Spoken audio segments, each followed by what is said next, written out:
I Sarah Gudger, interviewed in Asheville, North Carolina. I was 121 years old. I was born about 2 miles from Old Fort on the old Morgantown Road. I sure has had a hard life. Just work and work and work. I never known nothing but work. My boss, he was old man Andy Hemphill. He had a large plantation in the valley. Plenty of everything, all kinds of stock, hogs, cows, mules, and horses.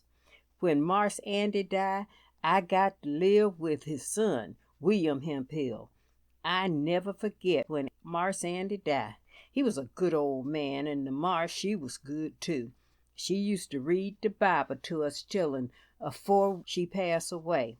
My pappy, he lived with Joe Gudger. An old man, was feeble, I members. He depend on my pappy to see after everything for him. He always trust my pappy. One morning, he followed pappy to the field. Pappy, he stop his work, and old Marse Joe say, "Well, Smart," Papa, he called Smart, "I's tired, worried, and troubled. All these years I worked for my children. They never do the right thing. They worries me, Smart. I tell you, Smart, I's a good mind to put myself away. I's a good mind to drown myself right here. A terrible word, Smart." Pappy, he take old Marse Joe and lead him to the house. "Now, Marse Joe, I wouldn't talk such talk if I was you. You been good to your family. Just you content yourself and rest." But a few days after that, old Marse Joe was found a hanging in the barn by the bridle. Old Marse Joe has put himself away. I never knowed what it was to rest. I just work all the time from morning till night. I had to do everything there was to do on the outside. Work in the field, chop wood, hoe corn, till sometime I feels like my back surely break. I done everything 'cept split rails. You know they split rails back in them days. Well, I never did split no rails. Old Marse strop us good if we did anything he didn't like. Sometime he get his dander up, and then we disn't look round at him at all. Else he tie your hands before you and whoop just like a mule. Lordy, I's took 1,000 lashings in my day. Sometimes my poor old body be sore for a week. Old boss, he sends us niggers out in any kind of weather, rain or snow. It never matter. We had to go to the mountains, cut wood, and drag it down to the house. Minute at a time, we come in with our clothes stuck to our poor old bodies, but won't no use to try to get 'em warm. If the old boss or old missy see us, they yell, "Get on out of here, you black thing, and get your work out the way." And we know to get, else we get the lash. They didn't care how old or how young you were. You never too big to get the lash. The rich white folks never did no work. They had darkies to do it for them. In the summer we had to work outdoors, and in the winter in the house. I had to card and spin till 10 o'clock. Never get much rest. Had to get up at 4 in the morning and start again. Didn't get much to eat neither, just a little cornbread and 'lasses. Lordy, you can't know what a time I had, all cold and hungry. I ain't telling no lies. It's the gospel truth. It sure is. I 'member well how I used to lie awake till all the folks was sleeping, and then creep out the door and walk barefoot in the snow about 2 miles to my old auntie's house. I know when I got there, she fixed hot corn pone and a slice of meat and some milk for me to eat. Auntie was good to us darkies. I never slept on a bedstead till after freedom. Just an old pile of rags in the corner. Hardly enough to keep us from freezing. Law, nobody knows how mean darkies was treating. Why, they was better to the animals than to us.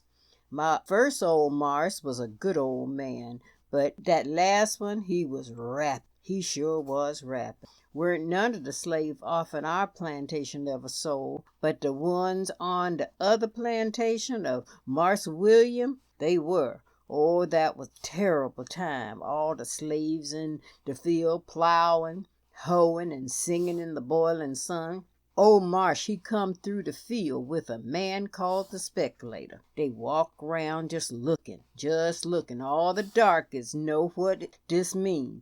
They don't look up, just work right on. Then the speculator, he see what he want.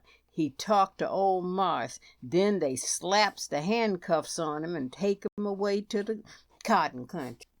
Oh, them was awful times. When the speculator was ready to go with the slaves, if there was anyone who didn't want to go, he'd thrash 'em, then tie 'em behind a wagon and make 'em run till they fall on the ground. Then he'd thrash 'em till they say they go without no trouble. Sometimes some of them run away and come back to the plantation. Then it was harder on 'em than before. When the darkies went to dinner, the old nigger mammy, she asked where am such and such. None of the others want to tell her, but when she see them look down to the ground, she say, the speculator, the speculator. Then the tears roll down her cheeks, 'cause maybe it her son or husband, and she know she never see 'em again. Maybe then they leaves babies to home. Maybe just pappy and mammy. Oh, my lordy, my old boss was mean, but he never sent us to the cotton country. There were very few schools back in that day and time, very few. We darkies didn't dare look at no book or even pick it up. Old Missy, that is, my first old Missy, she was a good old woman. She read to the niggers and to the white children. She come from across the water. She weren't like the smart white folks living here now. When she come over, she brung her darky boy. He was her personal servant. Course, they get different names for them now, but in that day they calls them guinea niggers. She was a good old woman, not like other white folks. Niggers liked old Missy. When the darkies get sick, they were put in a little old house close to the big house, and one of the other darkies waited on them. There were very few doctors then, only 3 in the whole section.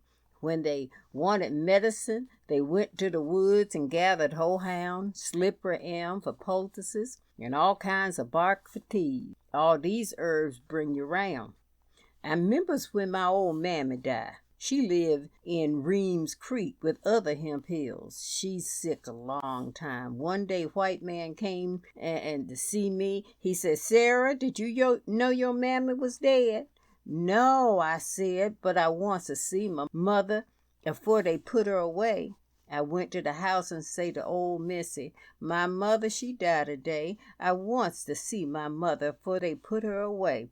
But she looked at me mean and say, get on out of here and get back to your work before I wallop you good. So I went back to my work with the tears streaming down my face, just a wringing my hands. I want to see my mama so. About 2 weeks later, old Missy, she get terrible sick. She just linger along for a long time, but she never got up no more. Weren't long before they puts her away too, just like my mammy.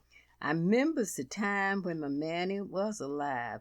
I was a small child, afore they took her to Reams Creek. All us childrens was playin' in the yard one night, just a-running and a-playin' like children will. All of a sudden, mammy come to the door, all excited. Come in here this minute, she say. Just look up at what has happened, bless your life. The stars was falling just like rain. Mammy was terrible scared. But we children weren't afraid. No, we weren't afraid. But Mammy, she say every time a star falls, somebody gonna die. Well, look like a lot of folks gonna die from the look of them stars. Everything was just as bright as day. You could have picked up a pin. You know, the stars don't shine as bright as they did back then. Weren't long afore they took my mammy away and I was left alone. On the plantation was an old woman what the boss brought from a drover up in Virginia. The boss, he brought her from one of the speculators. She laugh and tell us, some of these days you all gonna be free, just like the white folks. But we all laugh at her. No, we just slaves. We always have to work and never be free. Then, when freedom come, she said, I told you all, now you got no learning, you got nothing, got no home. What you gwine do? Didn't I tell you? I was getting along smartly for years when the war come. I remember just like yesterday, just afore the war, Marse William was a-talking to his brother. I was standing off a piece. Marse's brother, he said, William, how old Aunt Sarah now? Marse William look at me and he say, she getting nigh on to 50. That was just a little while for the war. That was awful time. Us darkies didn't know what it was all about. Only one of the boys from the plantation go. He Alexander. He about 25 then. Many a time we got word the Yankees coming. We take our food and stock and hide 'em till we sure they's gone. We weren't bothered much. One day I never forgot. We look out and see soldiers marching. Looked like the whole valley full of them. I thought, poor helpless critters, just going away to get killed. Drums was beating and the fifes a-playing. They were to foot the company. Oh, glory, it was a sight. Sometime they come home on furlough. Sometime they get killed before they get through. Alexander, he come home a few times before freedom. When the war was over, Marse William, he say, did y'all know y'all free? You free now. I chuckle, remembering what the old woman told us about freedom and no learning. Lots of men want me to go to the foreign land, but I tell 'em I go live with my pappy long as he live. I stay with the white folks about 12 months, then I stay with my pappy long as he live.